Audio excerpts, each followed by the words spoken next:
আসসালামু আলাইকুম। এটি খুব সুন্দর ডিজাইনের একটি নকশি কাঁথা। আলহামদুলিল্লাহ, এই ডিজাইনের কাঁথাটি ডেলিভারি দেওয়া হয়ে গেছে। এই কাঁথাটির চেইন স্টিচ এবং কাঁথা স্টিচ দিয়ে করা, সহজ সেলাই দিয়েও কতটা গর্জিয়াস লাগছে দেখুন।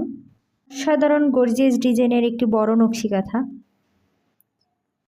যারা এরকম সুন্দর সুন্দর বড় নকশি কাঁথা নিতে চান তারা প্রি অর্ডার করতে পারেন। প্রি অর্ডার করতে ফেসবুক পেজ অথবা ইমো হোয়াটসঅ্যাপ নাম্বারে বা সরাসরি ফোন করে যোগাযোগ করতে পারেন। সেলাই করা বড় নকশি কাঁথা নিতে চাইলে 25 থেকে 30 দিন সময় নিয়ে অর্ডার করবেন। যারা আর্ট করতে পারেন না কিন্তু সেলাই করতে পারেন তারা আর্ট করা নকশি কাঁথা প্রি অর্ডার করতে পারেন। যারা আর্ট করা বড় নকশি কাঁথা প্রি অর্ডার করতে চান তারা অবশ্যই 10 থেকে 15 দিন সময় নিয়ে অর্ডার করবেন।